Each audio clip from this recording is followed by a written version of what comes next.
नमस्कार मेरे प्यारे भाइयों, मेरे परमात्मा के प्यारे जीव हंसों। मैं परमपिता परमात्मा से यही अरदास करता हूं कि आप सब मेरे भाइयों का विवेक पहले से ज्यादा और ज्यादा से ज्यादा बढ़ता ही जाए और ऐसी कोई दुविधा ना रहे जो मेरे भाइयों के मन में 1% भी घर कर पाए। हर चीज बिल्कुल क्रिस्टल क्लियर होती चली जाए। मैं बस यही अरदास करता हूं उस सर्वशक्तिमान परमपिता परमात्मा से कि आप सबके जितने भी भरम हैं वो सब दूर हो जाए और सत्य के साथ आपका नाता ऐसा जुड़े कि दोबारा कोई ना तोड़ पाए। और जितने भी लोग आपको भरमाने के लिए अलग अलग तरह से वाणियों के गलत अर्थ करके समझाते हैं, उन सब से आप अपने विवेक के द्वारा बच सको और उनके अज्ञान को पहचान सको, ताकि बार बार आपको इस 84 के चक्कर में ना जाना पड़े, बार बार इन शरीरों में ना उलझना पड़े। इस देही से न्यारा, इन शरीरों से न्यारा उस आत्म ज्ञान को समझ के सदा सदा के लिए मुक्त हो सको। जितने भी ये अधूरे गुरु हैं, ये सब शरीरों में ही ध्यान लगाते हैं और शरीरों में ही अपने शिष्यों का भी ध्यान लगवाते हैं। ना तो ये कभी मुक्त हो पाते हैं और ना ही इनके शिष्य कभी मुक्ति को प्राप्त कर सकते हैं, क्योंकि जब तक आपने इस देह से अपना कनेक्शन नहीं तोड़ लिया, जब तक आपको इस देह में आना ही पड़ेगा। इस देह के अंदर आप कहीं भी ध्यान लगाते हो तो मेरे भाई वो देही ध्यान ही है, विदेही ध्यान नहीं है। इसीलिए साहिब ने बार बार बोला, नाम विदेह और ध्यान विदेहा, 2 लख पावे मिटे संदेहा। जब तक तुम्हें ध्यान विदेह यानी शरीरों से परे ध्यान लगाने वाला और नाम विदेह उस सच्चे नाम को पहचानने वाला भेदी गुरु नहीं मिल जाएगा, तब तक तुम्हारा जन्म और मरण समाप्त हो ही नहीं सकता। जितने भी ये गुरु बैठे हैं, ये सब के सब तुम्हारी सूरत को बाहर दुनिया से हटा के तुम्हारे शरीर में लगाने की बात करते हैं। अरे ब्रह्मांड छोड़ के अगर पिंड में भी ध्यान लगाने लग गए, बात तो एक ही है। जो पिंडे सोई ब्रह्मंडे, जिन खोजा तिन पाया। जिसने भी खोज करी उसने बताया कि बाहर जो कुछ भी है वो तुम्हारे शरीर में भी है। तो भाई चाहे बाहर ध्यान लगा लो इस दुनिया में, इस आंखों से दिखाई देने वाले ब्रह्मांड में, चाहे अंदर ध्यान लगा लो जो तुम्हारे शरीर के अंदर कोई भी स्थान हो, वो दोनों एक ही है। इस भ्रम में कोई ना रहे कि मैं बाहर मुखी से अंतर्मुखी हो जाऊंगा तो मेरी मुक्ति हो जाएगी, कदापि नहीं होगी। बहुत से गुरु मिलेंगे जो कहेंगे परमात्मा नाभि में है, परमात्मा हृदय में है, परमात्मा कंठ में है, परमात्मा शिव नेत्र तीसरे तिल में है, परमात्मा ब्रह्मरंध्र में है, परमात्मा मूल कमल में है, स्वाद कमल में है, अनाहत चक्र में है। बहुत से मिलेंगे, एक ढूंढोगे 1000 मिलेंगे, लेकिन विदेही ज्ञान देने वाला, विदेही भेद को जानने वाला, विदेही नाम समझाने वाला, ऐसा गुरु इस पूरे ब्रह्मांड में दुर्लभ है। बहुत बड़े भाग होते हैं तब जाके ऐसा कोई पूर्ण संत मिलता है, अन्यथा 84 में ही धक्के खाते हुए आते हैं, जाते हैं और आते ही जाते हैं। रुक नहीं सकते। लेकिन कुछ अज्ञानी जीव क्या बोलते हैं कि ये दुनिया परमात्मा ने बनाई है, ये 1,84,00,000 जूने परमात्मा ने बनाई है। अरे भाई, अगर परमात्मा ने ही 84 लाख जूने बनाई हैं, तो तुम भक्ति भक्ति की रट क्यों लगा के बैठे हो? परमात्मा ने ही बनाई है, परमात्मा ही खत्म कर देगा, भक्ति की क्या जरूरत है? परमात्मा ने ही 84 लाख जूने बनाई, परमात्मा ने ही मनुष्य चोला दिया, परमात्मा ही मृत्यु होने पर मनुष्य चोले को अपने में लीन कर लेगा, आपकी आत्मा को मुक्ति दे देगा। वो उसकी मौज है, उसका हुक्म है। इतने बड़े बड़े ग्रंथ लिखने की जरूरत क्या पड़ गई? कोई नहीं समझ रहा इन बातों को। सबके सब केवल लिखे पढ़े हुए पड़े हैं, पढ़ा लिखा कोई नहीं मिलता। जिसको देखो लिखी बातों को ही पढ़ पढ़ के समझाने में लगा है। वो भी क्या समझा रहा है? टीका, ग्रंथों में जो टीका लिखा है, जो किसी ने लिख दिया है, उसी को पढ़ पढ़ के आगे समझाने में लगे हैं। अरे भाई, तुम्हारी जरूरत नहीं है। दुनिया भर की एप्लीकेशंस है, कोई भी ग्रंथ डाउनलोड करके उसका टीका पढ़ सकते हो, लेकिन सत्य को नहीं जान सकते, उसके सार को नहीं जान सकते। वाणियों के अर्थ करने वाला वो कितना विवेकी है, मुद्दा ये है। असली दिक्कत तब आती है जब ऐसा कोई आदमी वाणी के अर्थों को समझाने लग जाता है, उस शब्द गुरु की महिमा बताने लग जाता है, जिसने खुद कभी उसका अनुभव ना किया हो। सबसे बड़ी दिक्कत यहां पे आती है। शब्द का सही भेद ना होने के कारण वो वाणी तो सही पढ़ता है, लेकिन घुमा के फिर इस देही पे ही ले आता है सबको, क्योंकि उसके पास और कोई ज्ञान है ही नहीं, क्योंकि उसके पास शब्द का भेद है ही नहीं, शब्द का कोई अनुभव है ही नहीं। और कुछ तो ऐसे होते हैं जो किसी सही पंथ में चले भी जाते हैं, लेकिन इस भाव से कि मैं वहां का गुरु बन जाऊं, कोई प्रचारक बन जाऊं, मेरे भी आगे लोग माथे टेकें, मेरी भी बात को सुने, मैं भी कुछ अलग से करके दिखा दूं। तो ऐसे लोग ज्यादा से ज्यादा 8 महीने, 10 महीने, 12 महीने, इससे ज्यादा नहीं टिक पाते हैं किसी पंथ में, क्योंकि वो वहां पे अपना कल्याण करवाने नहीं गए होते, वो वहां खुद चौधरी बनने गए होते हैं। उस पंथ में से बहुत से गुप्त ज्ञान को प्राप्त करके वो सोचते हैं कि अब तो हमें सब कुछ पता लग गया, अब तो हम भी भेदी गुरु बन गए। अरे नहीं भाई, तुम एक जीव ही रहोगे, एक जीव ही रहोगे। क्योंकि मदन साहिब के पंथ में अगर तो कोई अपना कल्याण करवाने आता है, वो 100% मुक्त होता है, लेकिन अगर 1% भी चतुराई लेके आता है तो भाई उसका ऐसा हाल होता है कि वो ना घर का ना घाट का रह जाता है। वो ऐसा भ्रमित हो जाता है, क्योंकि मदन साहिब के ज्ञान में इतने रहस्य हैं कि आप समझ भी नहीं सकते कि कहां पर कौन सी वाणी क्या बता रही है।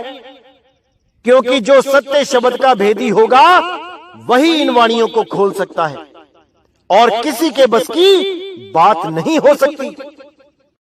बहुत से लोग मुझे सृष्टि रचना के बारे में बताते हैं कि देखो कबीर सागर में ये लिखा है, कबीर सागर में वो लिखा है, अनुराग सागर में ऐसे लिखा है, वैसे लिखा है।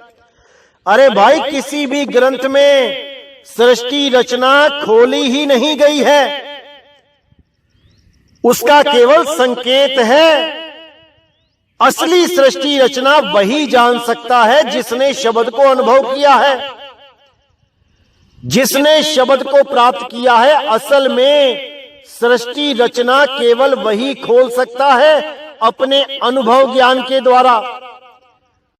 जब तक आपको शब्द का अनुभव नहीं हो गया, उसमें रमण नहीं किया, जब तक आपको सृष्टि रचना समझ में ही नहीं आएगी। इसीलिए मैं सृष्टि रचना को और डिले कर रहा हूं, ताकि आपको पहले बेसिक मुद्दे क्लियर हो जाएं। जब बेसिक क्लियर होंगे तब आपका भक्ति का योग बनेगा। और जब आप भेदी गुरु से शब्द का भेद प्राप्त करके, उस विदेही नाम को प्राप्त करके भक्ति करोगे, और जब वो शब्द गुरु प्रकट होगा, तब आप सृष्टि रचना खुद खोल सकते हो। अच्छी तरह समझ लो, जिसको शब्द का पूर्ण अनुभव हो जाता है, सृष्टि रचना उसके आगे खुल जाती है। उसको सारे गुप्त भेद समझ में आ जाते हैं। वो किसी ग्रंथ का मोहताज नहीं रह जाता कि किसी ग्रंथ को देख के समझ में आएगा कि सृष्टि रचना कैसे हुई। अरे मैं कहता हूं आंखों देखी, और तू कहता कागज की लेखी, तेरा मेरा मनवा कैसे एक होई रे। जो लोग ग्रंथों में से सृष्टि रचना निकाल निकाल के दिखाते हैं, वो उसको अनुभव नहीं कर पाएंगे जब तक भेदी गुरु से शब्द का भेद ना मिल जाए और नाम विदेही प्राप्त ना हो जाए। तब तक कोई भी सृष्टि रचना खोल ही नहीं सकता, खोल ही नहीं सकता।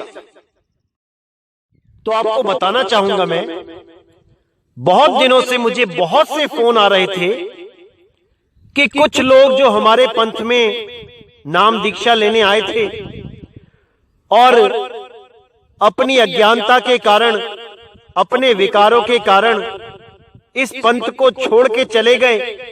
बहुत अच्छी बात है, आप कहीं भी जा सकते हो। मैंने कभी किसी को आज तक मना नहीं किया कि आप यहां पे आ गए तो अब यहीं के होके रहना पड़ेगा, कि अब आप कहीं और नहीं जा सकते। अरे मैंने तो आज तक ये भी बंधन नहीं लगाया कि आप किसी और के शिष्य हो, किसी गुरु के शिष्य हो, और यहां पे आके नाम ले लेते हो तो वहां की सेवा छोड़ दो। मैंने आज तक किसी को ऐसा नहीं बोला।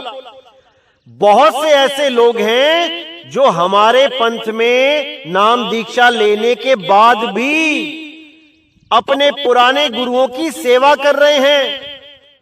वो सत्संग में भी जाते हैं और वहां पर जीवों की सेवा भी करते हैं। ईंट पत्थरों की सेवा करना, कैलेंडरों की सेवा करना, फोटो की मूर्तियों की सेवा करना, इससे लाख गुना अच्छा है जीव की सेवा करना।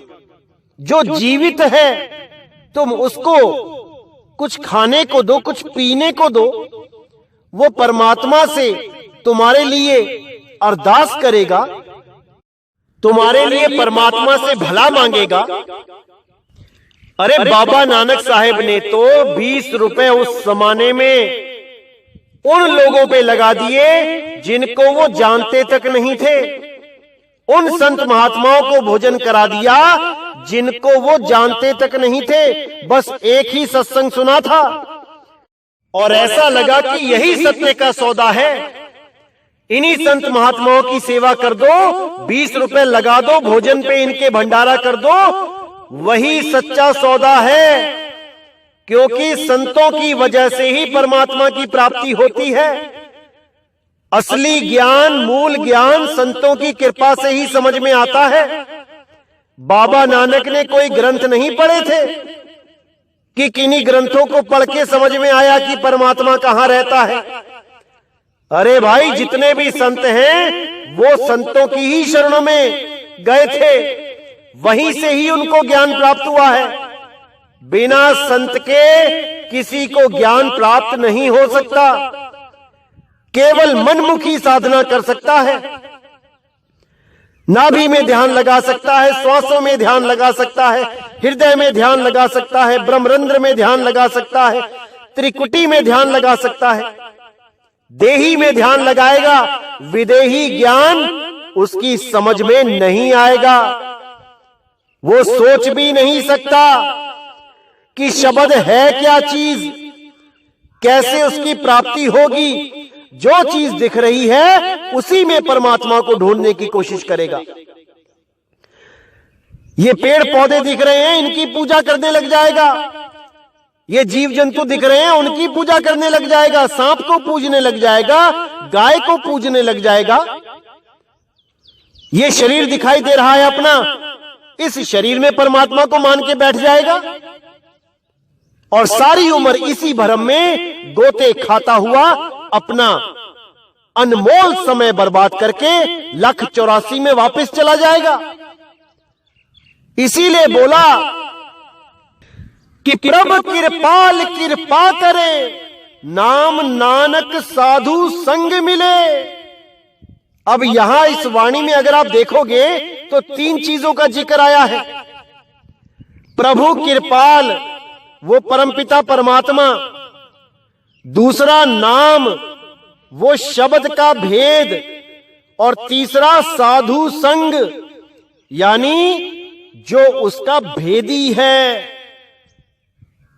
तीनों का जिक्र किया है इसी वाणी में।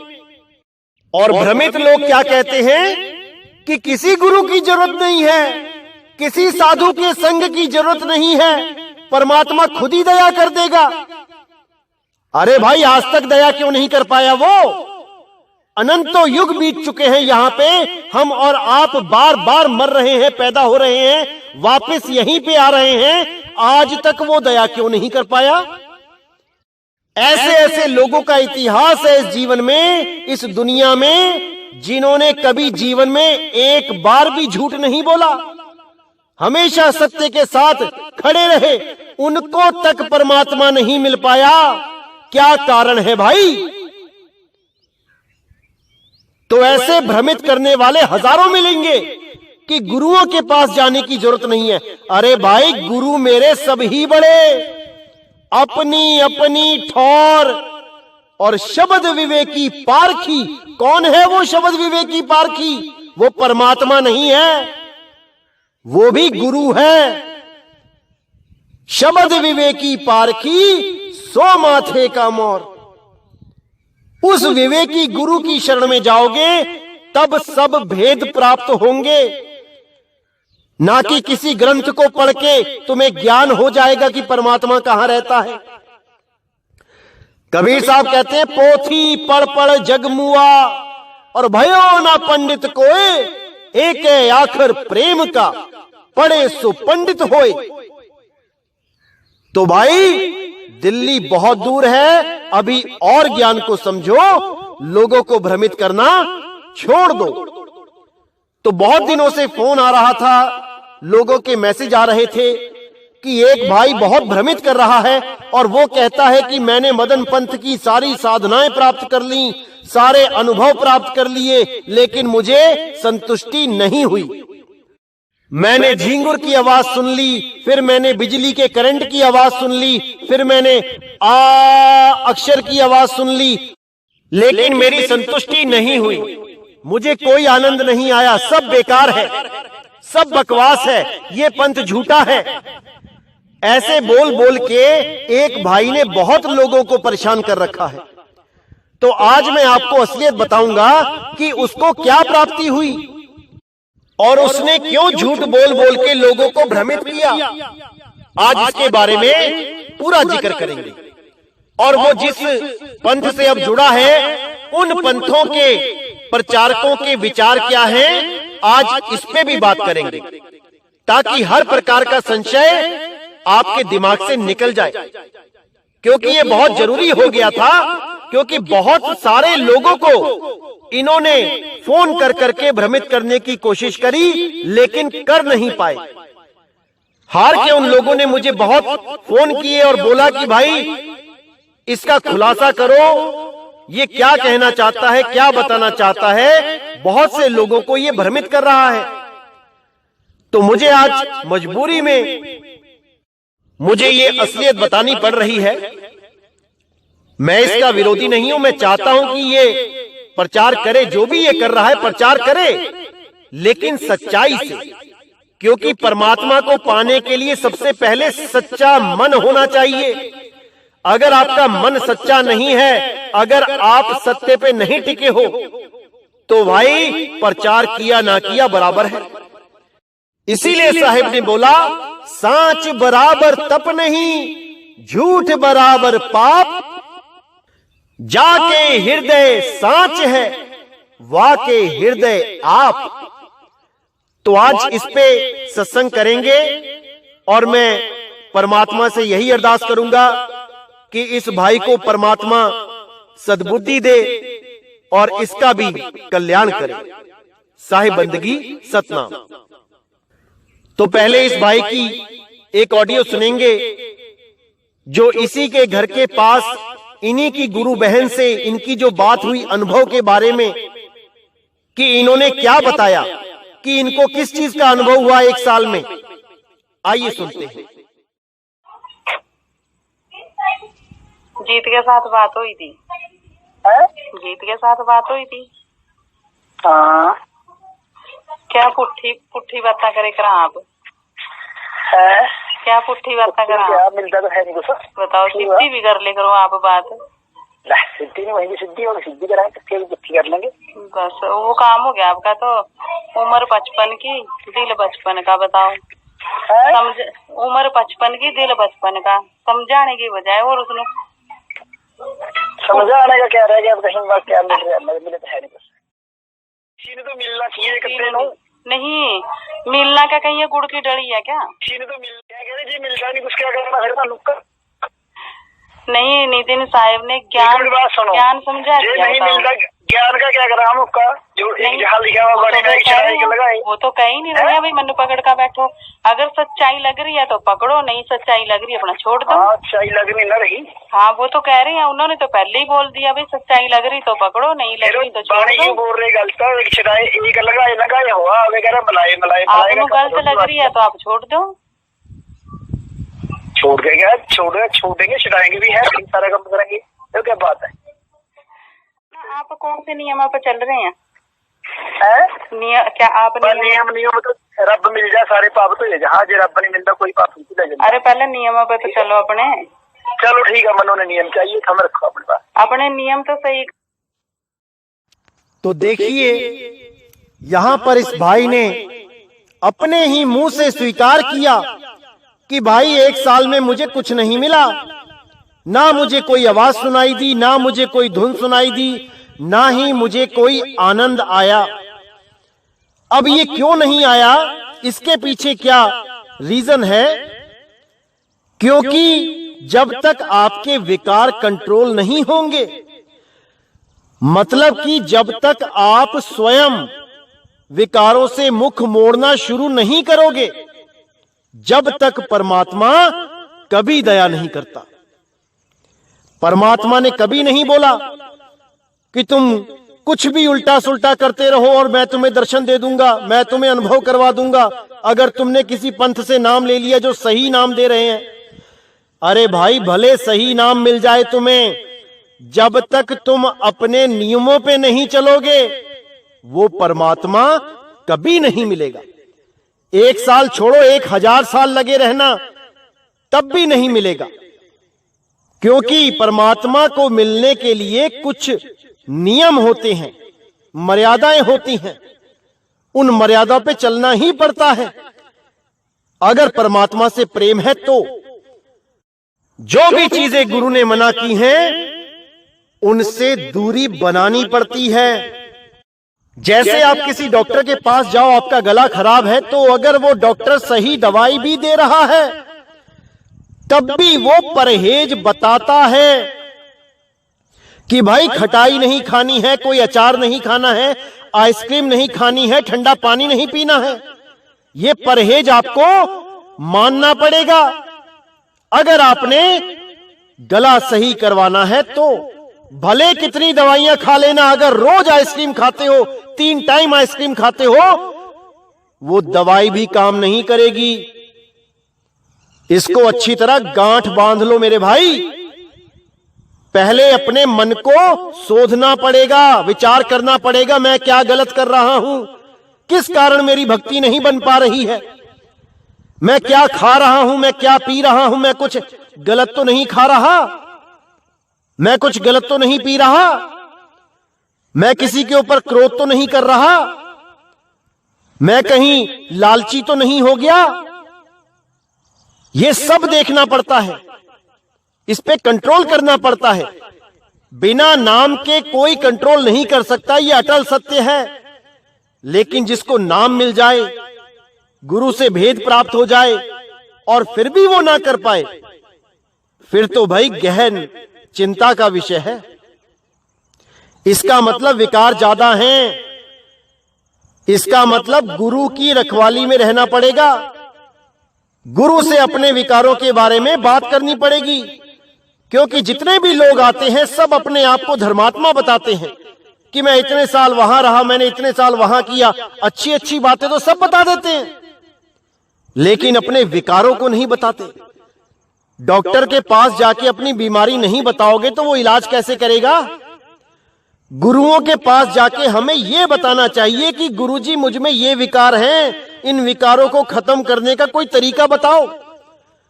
गुरु के सामने जाके नंबर नहीं बनाने होते अपने कि मैं बहुत बड़ा धर्मात्मा हूं, मैं नाम लेने आया हूं। गुरु के सामने अपनी कमजोरियों को रखो, जिस कारण आप बार बार मन से हार जाते हो, उन चीजों को रखो। देखो गुरु आपको कैसे विधि बताता है और आप उस विधि को करते हुए इन पांचों विकारों पे कंट्रोल कर लोगे, 101% कर लोगे। लेकिन कोई भी अपने आप को विकारी नहीं साबित करना चाहता। विकार होते हुए भी वो अपने आप को महान साबित करने में लगा है गुरुओं के सामने। यही दुविधा है भाई। डॉक्टर और वकील से कुछ भी नहीं छुपाना चाहिए, उनको सब बता दो, तभी वो आपको सही कर पाएंगे, बाइज्जत बरी करवा पाएंगे। और अगर आपने कुछ छुपा लिया तो उसके दोषी आप हो, ना तो डॉक्टर है ना वकील है। तो मेरे भाई विचार करो और इस पे अमल करो, विकारों को रोको, खुला मत छोड़ दो इस मन हाथी को, वरना नुकसान आप ही लोगों का है। किसी गुरु का कोई नुकसान नहीं होने वाला, भुगतना आपको पड़ेगा। तो इस भाई ने यहां पे स्वीकार कर लिया कि मुझे 1 साल में कोई अनुभूति नहीं हुई, मुझे कोई धुन नहीं सुनाई दी, मैं 1 साल तक कुछ भी प्राप्त नहीं कर पाया। तो इसके बाद क्या होता है, इनको कोई गुरु सिख मिलता है जो सिख धर्म से रिलेटेड है। अच्छी बात है, सिख धर्म बहुत प्यारा धर्म है, गुरबानियों के अनुसार ही चलता है, बहुत अच्छी बात है।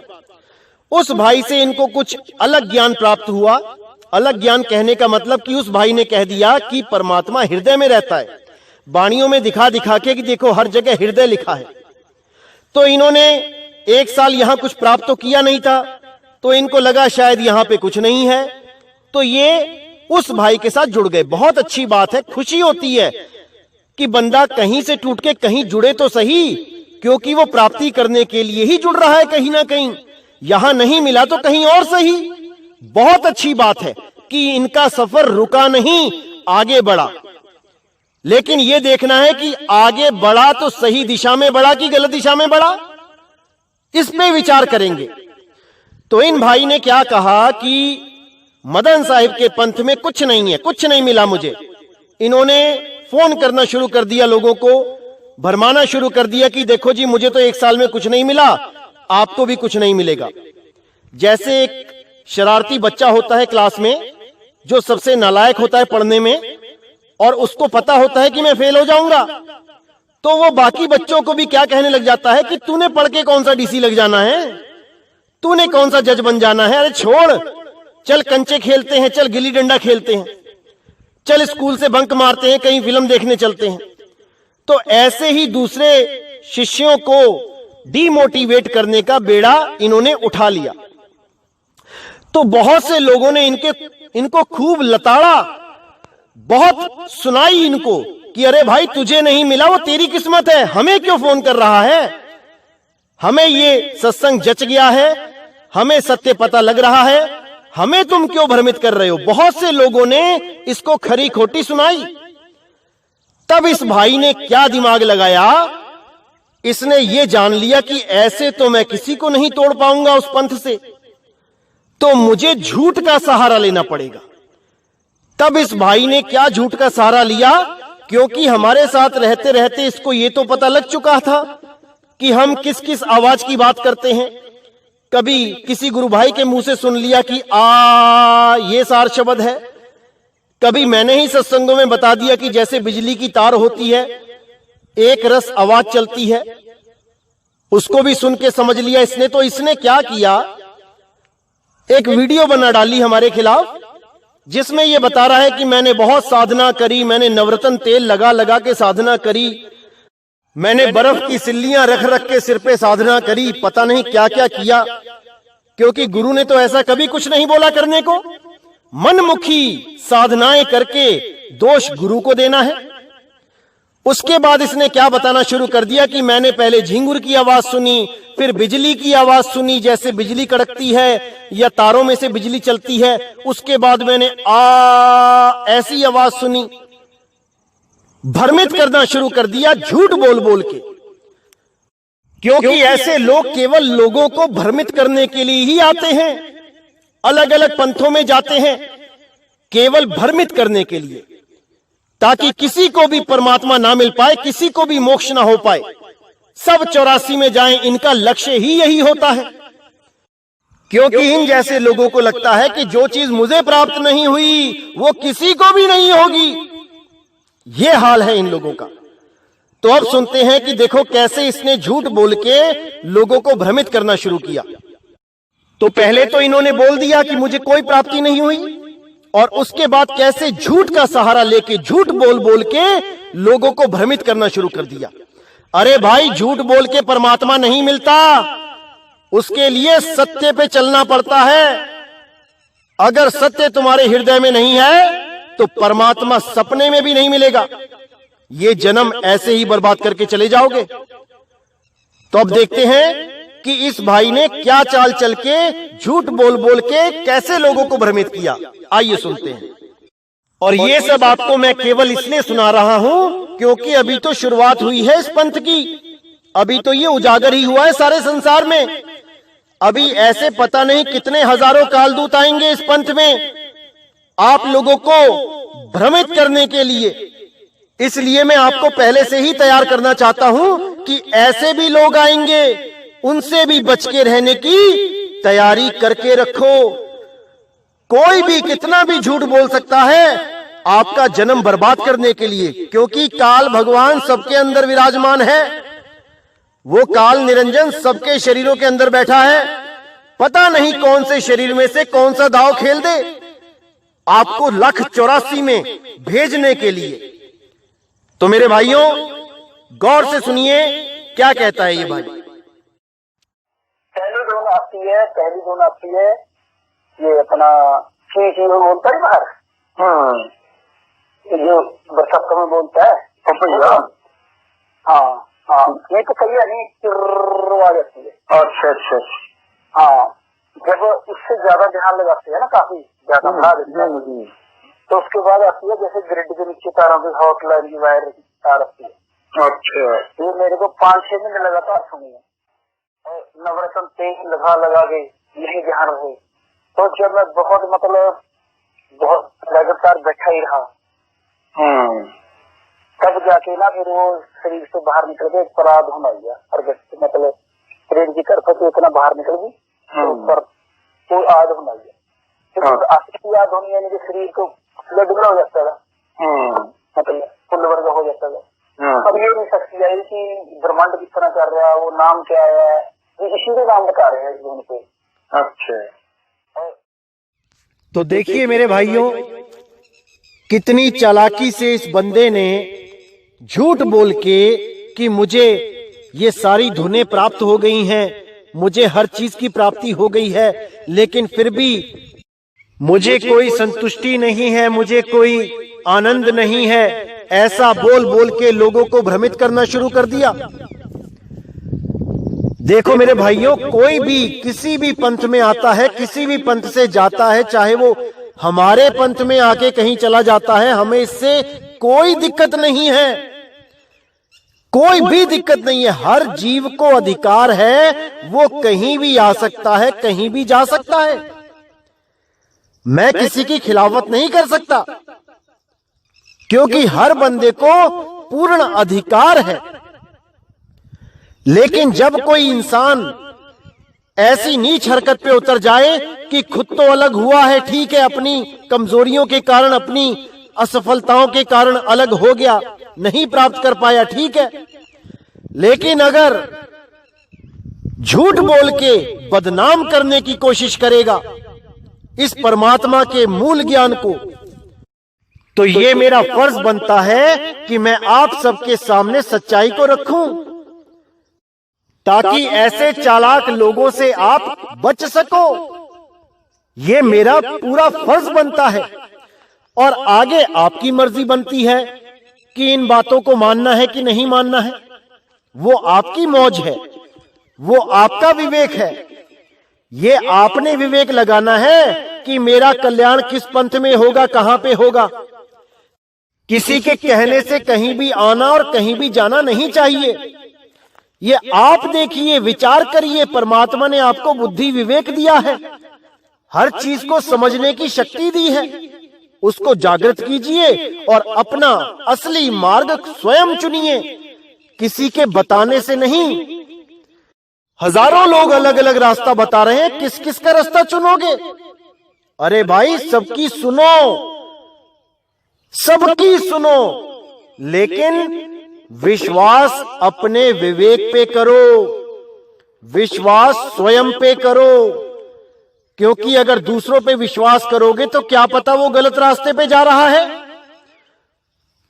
और आप भी चले जाओ उसके पीछे और अपना जन्म बर्बाद करके 84 में चले जाओ, और जब दोनों बैल बन के आ जाओगे, किसान तो जोत लेगा दोनों को, फिर बस एक दूसरे का मुंह ही ताकोगे कि भाई तूने क्यों मुझे फंसा दिया। इल्जाम दूसरे पे लगाओगे, वो कहेगा तू पागल था क्या, तेरे पास अपनी बुद्धि नहीं थी, मैंने तो वैसे ही बोल दिया था, गलती तेरी है जो तूने मेरी बात मान ली। तो एक गलत रास्ता चुनने के कारण दोनों बैल बन के जोते जाएंगे। इसलिए मेरे भाइयों, पूरा विवेक लगाना है। बार बार विवेक की दुहाई इसीलिए देता हूं कि मेरी भी बात को सत्य मत मान लेना कि नितिन बोल रहा है तो सच ही बोल रहा है। पूर्ण विवेक लगाना है, अच्छी तरह समझना है। मीटर मैंने आपको बता दिया है क्या है। मीटर है संतों की वाणियां, उन वाणियों पे विचार करना है। परमात्मा को पाना है तो सारे भ्रमों से दूर होना पड़ेगा। हर प्रकार के भ्रम को दूर करके ही उस मालिक तक पहुंचा जा सकता है। और सबसे बड़ा भ्रम क्या है? ये देह, ये इंसानी देह ही सबसे बड़ा भ्रम है कि इस देही के अंदर परमात्मा बैठा है। अरे इस देही के अंदर परमात्मा बैठा होता तो इस देही से कोई गलत काम होता ही नहीं। हर जगह परमात्मा ही परमात्मा है। फिर क्यों इतने अत्याचार पाप हो रहे हैं यहां पे? तो मेरे भाई, इस देही में जीव बैठा है और जीव ही गलतियां करता है, जीव ही पश्चाताप करता है। तो अच्छी तरह इसको समझ लो। परमात्मा अजूनी है, वो जूनों में नहीं आता, वो शरीरों में नहीं आता, और जीव वो जूनों में भटक रहा है। इसीलिए साहिब ने बोला, जग में जीव अनंत न जाने पीव को, बहुत कहा समझाए 84 के जीव को। इस 84 लाख जूनों में जो जीव भटक रहा है उसको मैंने बहुत समझाया कि तू जहां ढूंढ रहा है वहां वो वस्तु नहीं है। वस्तु कहीं ढूंढे कहीं, कैसे लागे हाथ। अरे गुप्त वस्तु तब मिले, भेदी लीजे साथ। जब भेदी गुरु मिल जाता है, जब वो बोध करा देता है, तब हर चीज समझ में आने लग जाती है। लेकिन केवल उसको आती है भाई, प्राप्ति उसको होती है जो सच में मुक्ति चाहता है। जो हमारे पंथ में आते हैं ज्ञान समझने के लिए कि मैं जल्दी जल्दी ज्ञान समझ लूं, 8 महीने 10 महीने 12 महीने में फिर मैं भी गुरु बन के बैठ जाऊंगा, उन लोग को परमात्मा नहीं मिलता।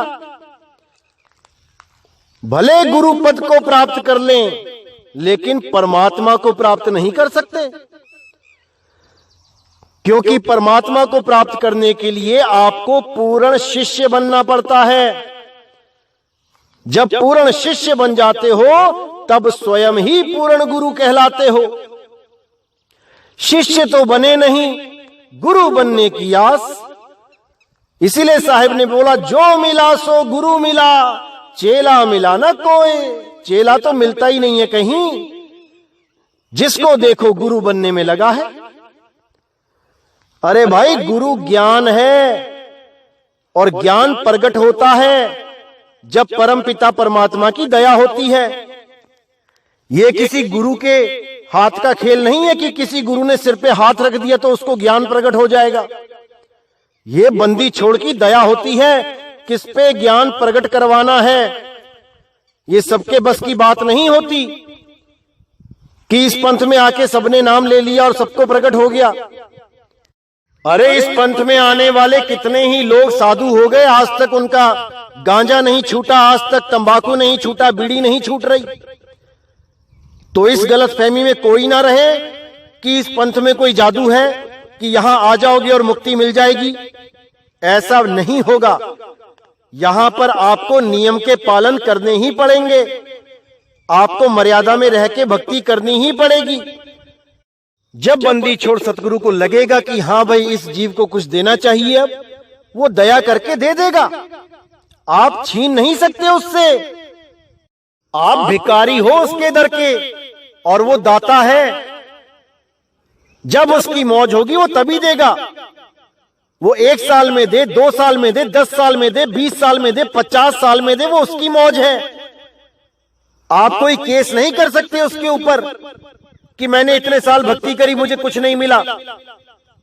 भिखारी केवल मांग सकता है, दावा नहीं कर सकता कि मैंने 1 घंटे तक भीख मांगी, इस भाई ने मुझे कुछ नहीं दिया, मैं इस पे केस कर दूंगा। भिखारी हो, भिखारी बन के रहो परमात्मा के आगे। तो मेरे भाइयों, मैं बस यही जागृति देना चाहता हूं, आपको सावधान करना चाहता हूं, क्योंकि अभी शुरुआत है। अभी पता नहीं कैसे कैसे लोग इस पंथ में आएंगे, जुड़ेंगे और अपना कार्य सिद्ध करने में लगेंगे। अभी बहुत से आएंगे। आपने तो देख ही लिया है कि हमारा YouTube चैनल शुरू होने के बाद जब ज्ञान की वर्षा शुरू हो गई तो कैसे अलग अलग तालाबों में मेंढक आ गए। अभी तक सब गायब थे, जैसे ही बारिश आई सारे मेंढक आ गए बाहर। अभी बहुत आएंगे, देखते जाओ, क्योंकि भाई समय आ चुका है सत्य सत्य का निर्णय करने का, नीर छीर का निबेड़ा करने का वक्त आ गया है। और सारा ब्रह्मांड इस सत्य सत्य को जान के अपना आत्म कल्याण करेगा। ये निर्धारित है, ये समय प्री प्लान्ड है, इसमें कोई बदलाव नहीं कर सकता। तो भाइयों, हर चीज को समझना है, पूरा विवेक जगाना है। तो इस भाई ने बहुत से लोगों को फोन करके भ्रमित करना चाहा, लेकिन इसकी दाल नहीं गली। बहुत से लोगों ने मुझे बताया, उनमें से मैं एक भाई की ऑडियो सुनाना चाहूंगा आपको, जो अभी हमारे पंथ में जुड़ा तो नहीं है, लेकिन इतना विवेक जागृत हो गया है कि ऐसे एक छोड़ो 1000 काल के दूत जोर लगा के थक जाएंगे, तब भी ऐसे लोगों को भ्रमित नहीं कर पाएंगे। तो आइए सुनते हैं उस भाई के विचार। साहिब बंदगी सतनाम। तो देख, ਤੁਸੀਂ ਆਪ ਦਾ ਮਤਲਬ ਇਸ ਚੀਜ਼ ਤੋਂ ਪਿੱਛੇ ਹਟ ਕੇ ਰਸਤੇ ਉੱਤੇ ਉਹਨਾਂ ਜੀਵਨ ਨੂੰ ਨਾ ਪਿੱਛੇ ਹਟਾਓ। ਤੁਸੀਂ ਪਿੱਛੇ ਹਟਦੇ ਕੋਈ ਗੱਲ ਨਹੀਂ। ਇਸ ਪੰਥ ਦੇ ਵਿੱਚ ਪਤਾ ਨਹੀਂ ਕਿੰਨੇ ਸੋਹਣਦਾਸ ਜੀ ਆਏ, ਕਿੰਨੇ ਬਾਗੇ। ਉਹਦੇ ਨਾਲ ਕੋਈ ਮੈਟਰ ਨਹੀਂ ਕਰਦਾ ਉੱਥੇ। ਉੱਥੇ ਅਗਰ ਹੈਪੀ ਜੀ ਚਲੇ ਜਾਣਗੇ ਤਾਂ ਵੀ ਗੱਲ ਨਹੀਂ, ਆ ਜਾਣਗੇ ਤਾਂ ਵੀ ਗੱਲ ਨਹੀਂ। ਮੈਂ ਬਾਜਾ ਉੱਥੇ, ਮੈਂ ਉੱਥੋਂ ਆ ਗਿਆ ਕਦੇ ਉੱਥੇ ਕੋਈ ਚੱਕਰ ਨਹੀਂ ਹੈਗਾ। ਉਹ ਗੱਲ ਨਹੀਂ ਹੈਗੀ। ਪਰ ਹੋਰ ਜੀਵਨ ਨੂੰ ਨਾ ਬਹਿਕਾਓ ਤੁਸੀਂ। ਉਹ ਜਾਣ ਉੱਥੇ ਆਪਣਾ ਦੇਖਣ, ਉਹਨੂੰ ਵਧੀਆ ਲੱਗੂਗਾ, ਉਹਦਾ ਮਨ ਟਿਕੂ ਉੱਥੇ ਤਾਂ ਰਹਿਣਗੇ ਨਾ ਸੀ। ਪਰ ਤੁਸੀਂ ਰਿਕਰੋ ਨਾ ਕਹੋ ਇਸ ਤਰ੍ਹਾਂ ਵੀ, ਮੈਨੂੰ ਨਾ ਕਹੋ ਕਿ ਉੱਥੇ ਕੁਛ ਨਹੀਂ ਹੈਗਾ। ਵੀ ਜੋਗੀਆਂ ਵਾਲੀ ਸਾਧਨਾ ਜੀ ਉੱਥੇ ਦਾ ਜੋਗੀ 20 ਘੰਟੇ ਬੈਠਦੇ ਨੇ। ਮੈਂ ਕੱਲ ਤੱਕ ਕਿਵੇਂ ਕਹਿੰਦੇ ਸੀਗੇ ਵੀ ਆਪਾਂ ਚੱਲ ਕੰਮ ਜਾਵਾਂਗੇ, ਇੱਕ ਦਿਨ ਜਦੋਂ ਸਾਰੀ ਉਹਨੇ ਇਕੱਠੀ ਕਰ ਦਾਂਗੇ, ਇਹ ਕਰ ਦਾਂਗੇ, ਉਹ ਕਰ ਦਾਂਗੇ, ਵਾਹ ਕਰ ਦਾਂਗੇ। ਅੱਜ ਆਪਾਂ ਕਹਿ ਰਹੇ ਹਾਂ ਵੀ ਉੱਥੇ ਕੁਛ ਨਹੀਂ ਹੈਗਾ। ਠੀਕ ਹੈ, ਤੁਹਾਨੂੰ ਨਹੀਂ ਮਿਲਿਆ ਕੋਈ ਗੱਲ ਨਹੀਂ, ਪਰ ਤੁਸੀਂ ਮੈਨੂੰ ਨਾ ਇਸ ਗੱਲ ਨੂੰ ਕੰਪੈਲ ਕਰੋ ਵੀ ਹਾਂ ਭਾਈ ਤੂੰ ਵੀ ਨਾ ਜਾ ਉੱਥੇ। ਮੈਨੂੰ ਸਤਸੰਗ ਭੇਜ ਦਿੱਤੇ ਨਿਹੰਗ ਸਿੰਘ ਕੋਈ ਅੱਜ ਕੱਲ ਉਹ ਨਿਹੰਗ ਸਿੰਘ ਬਣਦਾ। ਹਾਂ ਮੈਂ ਕਿਹਾ ਵੀਰੇ ਠੀਕ ਹੈ ਤੂੰ ਜਿਵੇਂ ਹੈਗਾ ਤੇਰਾ, ਪਰ ਮੈਂ ਤਾਂ ਤੁਹਾਨੂੰ ਸੁਣ ਲਿਆ, ਮੇਰਾ ਮਨ ਪੱਕਾ ਇਸ ਚੀਜ਼ ਨੂੰ ਐਗਰੀ ਆ, ਮਨ ਮੰਨਦਾ ਮੇਰਾ। ਮੈਂ ਤਾਂ ਇੱਕ ਵਾਰੀ ਗੁਰੂ ਜੀ ਦਾ ਨਾਮ ਲੈਣ ਵੀ ਲਊਂਗਾ ਤੇ ਗੁਰੂ ਜੀ ਤੋਂ ਭੇਟ ਵੀ ਲਊਂਗਾ, ਉਹਦੀ ਭਗਤੀ ਵੀ ਕਰੂੰਗਾ। ਉਸ ਤੋਂ ਬਾਅਦ ਮੈਂ ਰਿਜ਼ਲਟ ਦੇਖੂੰਗਾ ਵੀ ਇਹ ਰਿਜ਼ਲਟ ਕਿੱਥੇ ਪਹੁੰਚਦਾ ਮੇਰਾ। ਕਿਉਂਕਿ ਕਈ ਵਾਰੀ ਆਪੇ ਹੀ ਕਹਿ ਦਿੰਦੇ, ਤੁਸੀਂ ਮੈਨੂੰ ਕਿਹਾ ਉਹੀ ਗੱਲ ਮੈਂ ਦੁਹਰਾਉਣ ਜਾ ਰਿਹਾ ਵੀ ਗੁਰੂ ਵਿਚਾਰਾ ਕਿਆ ਕਰੇ ਜਾਂ ਸਿੱਖਣ ਵਿੱਚ ਚੂਕ, ਹਨਾ। ਹਾਂਜੀ, ਮਤਲਬ ਪਹਿਲੀ ਰਿਜ਼ਲਟ ਕੱਢ ਦੇਣਾ। ਆਪਾਂ ਸਮਾਂ ਦਿਓ, ਆਪਾਂ ਟਾਈਮ ਲਾਓ, ਆਪਾਂ ਗੁਰੂ ਦੀ ਜਿਹੜੀ ਮਰਿਆਦਾ ਹੈ, ਗੁਰੂ ਦੇ ਬਚਨ ਨੇ, ਗੁਰੂ ਦੀ ਭਗਤੀ ਆ, ਉਹ ਤਾਂ ਕਰੋ। ਤੇ ਉਸ ਤੋਂ ਬਾਅਦ ਵੀ ਗੁਰੂ ਜੀ ਕੋਲ ਰੱਖੋ ਸਮੱਸਿਆ ਆਪਣੀ ਵੀ ਗੁਰੂ ਜੀ ਮੇਰੀ ਆਹ ਸਮੱਸਿਆ ਹੈ, ਕੀ ਮੇਰਾ ਰਸਤਾ ਸਹੀ ਹੈ, ਕੀ ਮੈਂ ਸਹੀ ਟਰੈਕ ਦੇ ਉੱਪਰ ਆ। ਪਹਿਲੀ ਰਿਜ਼ਲਟ ਕਰਨਾ 1 ਸਾਲ ਹੋਏਗਾ ਮੈਂ ਮਿਲਿਆ ਨਹੀਂ। ਔਰ ਲੋਕਾਂ ਨੂੰ ਜ਼ਿੰਦਗੀ ਲੱਗ ਗਈ, ਜ਼ਿੰਦਗੀ ਲੋਕਾਂ ਦੀ ਬੀਤ ਗਈ ਇਸ ਲੈਣ ਦੇ ਵਿੱਚ, ਉਹ ਹਾਲੇ ਖੋਖਲੇ ਨੇ, ਤੂੰ ਤਾਂ ਹਾਲੇ ਸਾਲ 'ਚ ਉੱਪ ਗਿਆ। ਪਰਮਾਤਮਾ ਦੀ ਭਗਤੀ ਕਰਨੀ ਪੈਂਦੀ ਹੈ ਰਗੜ ਕੇ, ਨੱਕ ਰਗੜ ਕੇ, ਔਰ ਉਹ ਵੀ ਬਿਨਾਂ ਸਵਾਰਥ ਤੋਂ। ਉਹਨਾਂ ਨੂੰ ਇੱਕ ਗੱਲ ਸੀਗੀ ਵੀ ਕੀ ਕਾਰਨ ਹੋ ਸਕਦਾ ਹੈ ਵੀ ਤੁਹਾਨੂੰ ਉਹ ਚੀਜ਼ ਨਹੀਂ ਮਿਲੀ। ਤੁਸੀਂ 8-10 ਮਹੀਨੇ ਲਾ ਲਏ ਵੀ ਤੁਹਾਨੂੰ ਕਿਸੇ ਟਾਈਪ ਦਾ ਵੀ ਅਨੁਭਵ ਨਹੀਂ ਹੋਇਆ, ਵੀ ਕੀ ਕਾਰਨ ਹੈ ਉਹ? ਦੇਖੋ, ਇੱਕ ਸੁਨੀਲ ਜੀ ਗੱਲ ਆਉਂਦੀ ਹੈ ਕਿ ਪਰਮਾਤਮਾ ਨੂੰ ਪਾਉਣ ਵਾਸਤੇ ਸਾਨੂੰ ਸਾਡੇ ਵਿਕਾਰ ਛੱਡਣੇ ਪੜੇਗੇ। ਬਿਲਕੁਲ ਛੱਡਣੇ ਪੈਣਗੇ ਜੀ। ਠੀਕ ਹੈ ਨਾ ਵੀਰ ਜੀ? ਕਿਆ ਅਸੀਂ ਆਪਣੇ ਵਿਕਾਰਾਂ ਤੋਂ ਦੂਰ ਹੋ ਗਏ ਸੀਗੇ? ਕਿਆ ਅਸੀਂ ਛਲ ਕਪਟ ਤੋਂ ਦੂਰ ਹੋ ਗਏ ਸੀਗੇ? ਤੁਸੀਂ ਛਲ ਕਪਟ ਗੁਰੂ ਜੀ ਨਾਲ ਕਰ ਰਹੇ ਹੋ, ਤੁਸੀਂ ਗਿਆਨ ਗੁਰੂ ਨਾਲ ਕਰ ਰਹੇ ਹੋ। ਤੇ ਆਹ ਸੋਚਦਾ ਵੀ ਨਿਤਿਨ ਕੀ ਹੈਗਾ, ਨਿਤਿਨ ਤੇ ਕੁਝ ਵੀ ਨਹੀਂ ਹੈਗਾ, ਨਿਤਿਨ ਨੂੰ ਤੇ ਗਿਆਨ ਹੀ ਨਹੀਂ ਹੈਗਾ ਕੁਝ ਵੀ। ਠੀਕ ਹੈ ਨਾ ਜੀ? ਆਹ ਨਿਤਿਨ ਸਾਹਿਬ ਦੇ ਬਰਾਬਰ ਬੈਠ ਕੇ ਗੁਰੂ ਪਦ ਲੈਣਾ ਚਾਹੁੰਦਾ ਸੀਗਾ ਤੇ ਹਰਕਤਾਂ ਇਹਦੀਆਂ ਗ੍ਰਹਸਤੀਆਂ ਤੋਂ ਵੀ ਮਾੜੀ, ਗ੍ਰਹਸਤੀਆਂ ਤੋਂ ਵੀ ਮਾੜੀ। ਬਸ ਇੰਨੀ ਗੱਲ ਸਮਝ ਗਿਆ ਸਾਡੀ ਗੱਲ। ਬਤਾਓ ਕਿਵੇਂ ਪਰਮਾਤਮਾ ਦੀ ਪ੍ਰਾਪਤੀ ਹੋਏਗੀ? ਨਹੀਂ ਹੋ ਸਕਦੀ।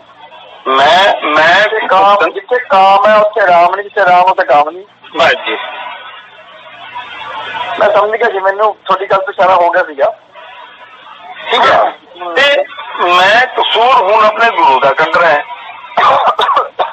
ਹੁਣ ਸੁਨੀਲ ਜੀ, ਮੈਨੂੰ ਕੀ ਕੁਛ ਮਿਲਿਆ ਹੋਇਆ? ਮੈਂ ਕੀ ਢੋਲ ਵਜਾਊਂਗਾ ਉਹਦਾ? ਬਿਲਕੁਲ ਮੈਂ ਨਹੀਂ ਵਜਾ ਸਕਦਾ, ਨਹੀਂ ਤੇ ਪ੍ਰਮਾਤਮਾ ਦੀ ਬਾਣੀ ਝੂਠੀ ਹੋ ਜੂਗੀ ਕਿ ਉਹ ਤਾਂ ਗੂੰਗੇ ਦਾ ਗੂੜਾ ਹੈ। ਬਿਲਕੁਲ। ਕੀ ਦੱਸਾਂ ਮੈਂ, ਕਿਸ ਨੂੰ ਦੱਸਾਂਗਾ? ਦੱਸਣ ਜਾਂਦੇ ਨਹੀਂ ਉਹ, ਨਾ ਦੱਸਣ ਚਾਹਣਗੇ ਉਹ, ਹੈ ਜੀ। ਅੱਛਾ, ਦੱਸਾਂਗਾ ਵੀ ਮੈਂ ਉਹਨੂੰ, ਜਿਹਨੂੰ ਦੱਸੂਗਾ ਜੇ ਉਹਦੇ ਕੋਲ ਚੀਜ਼ ਹੋਊਗੀ ਤਾਂ ਹੀ ਉਹਨੂੰ ਪਤਾ ਲੱਗੂਗਾ ਵੀ ਹਾਂ ਸਹੀ ਹੈ। ਨੈਚੁਰਲ ਹੈ। ਤੇ ਮੈਂ ਆਪਣੇ ਗੁਰੂ ਨੂੰ ਦੱਸੂਗਾ ਨਾ, ਮੈਂ ਗੱਲ ਗੁਰੂ ਨਾਲ ਕਰੂੰਗਾ ਆਪਣੇ ਨਾਲ। ਬਿਲਕੁਲ। ਜਿਹੜੇ ਮੈਂ ਸੰਗਤ ਨਾਲ ਥੋੜੀ ਕਰੂੰਗਾ ਜੀ। ਨਹੀਂ, ਜਿਸ ਸਟੇਜ ਤੇ ਤੁਸੀਂ ਪਹੁੰਚੇ ਹੋ ਗੁਰੂ ਤਾਂ ਉਸ ਤੋਂ ਅੱਗੇ ਸਟੇਜ ਤੇ ਹੈ ਨਾ। ਹਾਂ, ਤੁਸੀਂ ਗੁਰੂ ਜੀ ਨੂੰ ਇਹ ਕਹਿ ਸਕਦੇ ਕਿ ਜਿਹੜੀ ਸਟੇਜ ਤੇ ਮੈਂ ਇਸ ਤੱਕ ਪਹੁੰਚਿਆ, ਗੁਰੂ ਜੀ ਮੈਂ ਸਹੀ ਟਰੈਕ ਦੇ ਉੱਪਰ ਹੈਗਾ ਜਾਂ ਨਹੀਂ ਹੈਗਾ। ਬਸ ਇਹੀ ਹੈ ਨਾ, ਆਹੀ ਚੀਜ਼ ਹੈ ਵੀ ਗੁਰੂ ਜੀ ਵੀ ਮੇਰਾ ਰਸਤਾ ਠੀਕ ਹੈ। ਉੱਥੇ ਗੁਰੂ ਜੀ ਨੇ ਦੱਸ ਦੇਣਾ ਕਿ ਬੇਟੇ ਨਹੀਂ, ਥੋੜਾ ਜਿਹਾ ਸਾਈਡ ਹੋ ਗਿਆ, ਤੂੰ ਹੋਰ ਥੋੜਾ ਇੱਧਰ ਆ ਜਾ। ਹਾਂ, ਗਲਤ ਜੋ ਵੀ ਹੈ, ਹਾਂ, ਇੰਨਾ ਕੀ ਇਸ਼ਾਰਾ ਕਰ ਦੇਣਾ ਹੈ ਜੀ। ਜਦੋਂ ਅਸੀਂ ਉਸ ਰਾਇਨ ਤੇ ਜਾਵਾਂਗੇ, ਜਾ ਕੇ ਸਾਡਾ ਸੈਟੇਲਾਈਟ ਉੱਥੇ ਜਾ ਕੇ ਸੈੱਟ ਹੋਣਾ ਹੀ ਹੋਣਾ। ਹੋਣਾ। ठीक है जी, तो सेटलमेंट सेट हो गया, फ्रेगरेंसी सही होगी, अपने आ जाऊगी, अपने आप आऊगी। ठीक है ना जी। ਤੇ ਗੱਲ ਹੁਣ ਇਹਦੀ ਸੋਚ ਪਤਾ ਕੀ ਹੈ ਜੀ, ਆ ਕਹਿੰਦਾ ਵੀ ਮੈਂ ਜਿੰਨੇ ਬੰਦੇ ਜੋੜੇ ਐ ਮੈਂ ਉਹਨਾਂ ਨੂੰ ਸਾਰਿਆਂ ਨੂੰ ਇੱਥੇ ਤੋੜੂੰਗਾ। ਆਈ ਸ਼ਾਬਾਸ਼ ਸ਼ਾਬਾਸ਼ ਸ਼ਾਬਾਸ਼ ਸ਼ਾਬਾਸ਼ ਸ਼ਾਬਾਸ਼, ਧੰਨਵਾਦ ਤੇ ਗੁਰੂ ਜੀ ਕਹਿੰਦੇ ਆ ਭਰਾਓ ਵੀ ਨਾ ਇੱਥੇ ਤੁਸੀਂ ਕਿਸੇ ਨੂੰ ਜੋੜ ਸਕਦੇ ਹੋ, ਨਾ ਤੁਸੀਂ ਇੱਥੋਂ ਕਿਸੇ ਨੂੰ ਤੋੜ ਸਕਦੇ ਹੋ। Very good. ਜਿਹਨੂੰ ਮਾਲਕ ਦੀ ਲੋੜ ਹੈਗੀ ਆ ਉਹ ਆ ਜਾਊਗਾ, ਜਿਹਦੀ ਲੋੜ ਮਾਲਕ ਨੂੰ ਨਹੀਂ ਹੈਗੀ ਆ ਉਹਨੂੰ ਲੈ ਕੇ ਨਹੀਂ ਆਉਣਾ ਉਹਨੇ। ਤੁਸੀਂ ਨਹੀਂ ਲੈ ਕੇ ਆਉਣਾ, ਮਾਲਕ ਨੇ ਲੈ ਕੇ ਆਉਣਾ। ਫੇਰ ਵੱਡੀ ਗੱਲ ਕਹਿੰਦਾ ਮੈਂ ਤੋੜੂਗਾ ਦੇਖ। ਹਾਂਜੀ ਹਾਂਜੀ ਜੋੜਨ ਚ ਤਾਂ ਮਿਹਨਤ ਲੱਗਦੀ ਹੈ, ਤੋੜਨ ਚ ਲੱਗਦੀ ਹੈ ਮਿਹਨਤ। ਨਹੀਂ ਨਹੀਂ, ਇਹਦੇ ਕੋਲ ਟੁੱਟਣਾ ਵੀ ਨਹੀਂ ਕੁਝ ਨਹੀਂ, ਐਕਚੁਅਲੀ ਆ ਜ਼ੀਰੋ ਹੋ ਗਿਆ ਜੀ। ਇਹਦੇ ਨਾ ਅਸੀਂ ਜਿਹੜੇ 5-6 ਦਾ ਗਰੁੱਪ ਸੀਗਾ, ਅਸੀਂ ਮਤਲਬ ਕਿ ਨਾਲ ਹੀ ਰਹਿੰਦੇ ਹੁੰਦੇ ਸੀਗੇ। ਤੇ ਇਹਦੀਆਂ ਜਿਹੜੀਆਂ ਕਰਤੂਤਾਂ ਸੀਗੀਆਂ ਉਸ ਕਰਕੇ ਮੈਂ ਵੀ ਇਹਨੂੰ ਛੱਡਤਾ ਸੀਗਾ, ਤੇ ਸੁਨੀਤਾ ਭੈਣ ਜੀ ਨੇ ਵੀ ਛੱਡਤਾ ਸੀਗਾ। ਫਿਰ ਇੱਕ ਕਰਨੈਲ ਭਗਤ ਜੀ ਸੀਗੇ, ਉਹਨਾਂ ਨੇ ਵੀ ਛੱਡਤਾ ਸੀਗਾ। ਤੇ ਇੱਕ ਦੋ ਹੋਰ ਜਿਹੜੇ ਭਗਤ ਸੀਗੇ ਜਿਹੜੇ ਰਾਮਪਾਲ ਜੀ ਦੇ ਇੱਕ ਪੰਚਕੂਲੇ ਵਾਲੇ ਸੀਗੇ, ਕੀ ਨਾਮ ਸੀ ਉਹਨਾਂ, ਨਾਂ ਭੁੱਲ ਗਿਆ ਉਹਨਾਂ ਦਾ। ਕ੍ਰਿਸ਼ਨ। ਹਾਂਜੀ ਹਾਂਜੀ, ਠੀਕ ਹੈ ਜੀ। ਉਹ ਵਿਚਾਰੇ ਲੱਗੇ ਹੋਏ ਆ ਆਪਣੀ ਸੇਵਾ ਚ, ਉਹਨਾਂ ਦੇ ਕੋਲ ਵੀ ਜਿਵੇਂ ਸੇਵਾ ਹੁੰਦੀ ਹੈ ਜੀ ਉਹ ਲੱਗੇ ਹੋਏ ਆ। ਠੀਕ ਹੈ ਨਾ ਜੀ। ਤੇ ਅਸੀਂ ਇਹਨੂੰ ਛੱਡ ਗਏ ਸੀਗੇ, ਤੇ ਉਸ ਤੋਂ ਬਾਅਦ ਆ ਵਿਚਲਿਤ ਹੋ ਗਿਆ, ਸਮਝੋ ਵੀ ਬੁੱਧੀਹੀਨ ਹੋ ਗਿਆ ਉੱਥੋਂ। ਵਿਨਾਸ਼ ਕਾਲੇ ਵਿੱਚ ਬੁੱਧੀ। ਠੀਕ ਹੈ ਜੀ। ਤੇ ਬਸ ਅੱਛਾ, ਮੈਨੂੰ ਤਾਂ ਪਤਾ ਹੀ ਸੀਗਾ, ਮੈਂ ਇਸੇ ਕਰਕੇ ਇਸ ਤੋਂ ਦੂਰ ਹੋ ਗਿਆ ਸੀਗਾ। ਜਦੋਂ ਗੁਰੂ ਜੀ ਨੇ ਇਸ਼ਾਰਾ ਕਰਿਆ ਸੀਗਾ ਨਾ ਵੀ ਬੱਚੇ ਨੂੰ ਕੁਛ ਨਹੀਂ ਮਿਲਣਾ, ਤੇ ਫਿਰ ਉਹਦੇ ਕੋਲ ਜਾ ਕੇ ਉਹਦੇ ਕੋਲ ਬਹਿ ਕੇ ਆਪਣੇ ਸਮੇਂ ਨੂੰ ਹੀ ਨਸ਼ਟ ਕਰਨਾ। ਦੇਖੋ 55 ਸਾਲ ਦਾ ਇਹਦੀ ਉਮਰ ਹੋ ਗਈ ਹੈ, ਲੇਕਿਨ ਮੈਂ ਨਹੀਂ ਸਮਝਦਾ ਕਿ ਜਿੱਥੇ ਤੱਕ ਮੇਰੀ ਬੁੱਧੀ ਕੰਮ ਕਰਦੀ ਹੈ ਕਿ ਇਹਨੂੰ 20-22 ਸਾਲ ਦੇ ਬੱਚੇ ਦੀ ਜਿੰਨੀ ਵੀ ਨੌਲੇਜ ਹੈਗੀ ਹੈ, ਆਪਣੇ ਆਪ ਨੂੰ ਅਕਲਮੰਦ ਬਹੁਤ ਸਮਝਦਾ ਵੀ ਮੇਰੇ ਵਰਗਾ ਗਿਆਨੀ ਕੋਈ ਨਹੀਂ, ਮੇਰੇ ਵਰਗਾ ਧਿਆਨੀ ਕੋਈ ਨਹੀਂ। ਲੇਕਿਨ ਇੱਕ ਇਹਦਾ ਪਾਸਾ ਜਿਹੜਾ ਹੈ, ਸਿੱਕੇ ਦਾ ਪਹਿਲੂ ਕੁਝ ਹੋਰ ਹੈ, ਦੂਜੇ ਸਿੱਕੇ ਦਾ ਪਹਿਲੂ ਕੁਝ ਹੋਰ ਹੈ। ਨਹੀਂ, ਕੱਲ ਮੈਨੂੰ ਕਹਿੰਦਾ ਸੀਗਾ, ਮੈਂ ਕਿਹਾ ਸੋਹਣਦਾਸ ਜੀ ਠੀਕ ਹੈ, ਤੁਹਾਡੀ ਉਮਰ ਮੇਰੇ ਤੋਂ ਵੱਡੀ ਹੈ, ਬੱਚੋ ਸਿਆਣੇ ਹੋ, ਪਰ ਭਗਤੀ ਦੇ ਮਾਮਲੇ ਵਿੱਚ ਜਿਹੜੇ ਨਾ ਤੇ ਦੰਦ ਦੱਸਦੇ ਹਾਲੇ ਟੁੱਟੇ ਨਹੀਂ ਹੈਗੇ ਉਹ। ਜਿਹੜੀ ਭਗਤੀ ਮੈਂ ਕਰੀ ਹੈ, ਮੈਂ ਹੰਕਾਰ ਨਹੀਂ ਕਰਦਾ, ਮਾਨ ਨਹੀਂ ਕਰਦਾ, ਪਰ ਤੇਰੀ ਜਿਹੜੀ ਗੱਲ ਜਿਵੇਂ ਤੂੰ ਗੱਲਾਂ ਕਰਦਾ ਫੋਨ ਦੇ ਉੱਤੇ ਮੇਰੇ ਨਾਲ, ਉੱਥੇ ਮੈਨੂੰ ਇਹ ਮਾਲੂਮ ਹੁੰਦਾ ਹੈ ਵੀ ਤੇਰੀ ਭਗਤੀ ਦੇ ਦੰਦ ਨੇ ਉਹ ਹਾਲੇ ਟੁੱਟੇ ਨਹੀਂ ਹੈਗੇ। ਨਹੀਂ ਹੈ ਹੀ ਨਹੀਂ ਜੀ। ਹਾਂ, ਕਿਉਂਕਿ ਭਗਤੀ ਕਰਨਾ, ਕਹਿੰਦੇ ਭਗਤੀ ਕਰਨਾ ਕੋਈ ਮਤਲਬ ਸੂਰਮੇ ਦਾ ਕੰਮ ਹੈ, ਭਗਤੀ ਕੋਈ ਛੋਟੀ ਵੱਡੀ ਚੀਜ਼ ਹੈ। ਸੋਹਣਦਾਸ ਜੀ ਮੈਨੂੰ ਕਹਿੰਦੇ ਬਈ ਜਿਹੜੀ ਸਾਧਨਾ ਮੈਨੂੰ ਦਿੱਤੀ ਸੀ ਨਿਤਿਨ ਸਾਹਿਬ ਜੀ ਨੇ, ਮਦਨ ਪੰਤ ਵਾਲਿਆਂ ਨੇ, ਉਹਦੇ ਨਾਲ ਨਾ ਮੇਰਾ ਸਿਰ ਝੁੰਨਾ ਵੱਜਣ ਲੱਗ ਗਿਆ, ਮੇਰਾ ਸਿਰ ਬਹੁਤ ਦੁਖਣ ਲੱਗ ਗਿਆ। ਮੈਂ ਕਿਹਾ ਵੀ ਮੈਂ ਤਾਂ ਤੁਹਾਨੂੰ ਸੁਣੀਆਂ ਨੇ ਉਹ ਆਸ਼ੂਤੋਸ਼ ਮਹਾਰਾਜ ਜੀ ਤੋਂ ਗਿਆਨ ਲੈਣ ਤੋਂ ਬਾਅਦ ਸਾਧਨਾ ਕੀਤੀ ਹੈ, 5 ਘੰਟੇ ਲਾਏ ਇਸ ਚੀਜ਼ ਦੇ ਉੱਪਰ। ਮੈਨੂੰ ਵੀ ਸੁਣੀ ਹੈ, ਅੰਦਰ ਘੰਟੇ ਵੀ ਸੁਣੀ ਹੈ, ਦਿਨਾਂ ਵੀ ਸੁਣੀ ਹੈ, ਮਰਦੰਗ ਵੀ ਸੁਣੀ ਹੈ, ਮੇਰੇ ਤਾਂ ਸਿਰ ਦੁਖਣ ਲੱਗਿਆ ਨਹੀਂ। ਜਿਹੜਾ ਸਿਰ ਦੁਖਣ ਲੱਗਾ ਵੀ 1 ਸਾਲ ਦੇ ਵਿੱਚ ਮੈਂ 10 ਸਾਲ ਲਾਇਆ ਇੱਧਰ, ਔਰ ਮੈਨੂੰ ਤੁਰਨਾ ਵੀ ਸੁਣੀਆਂ ਨੇ, ਪਰ ਮੇਰੇ ਤਾਂ ਸਿਰ ਦੁਖਣ ਲੱਗਿਆ ਨਹੀਂ।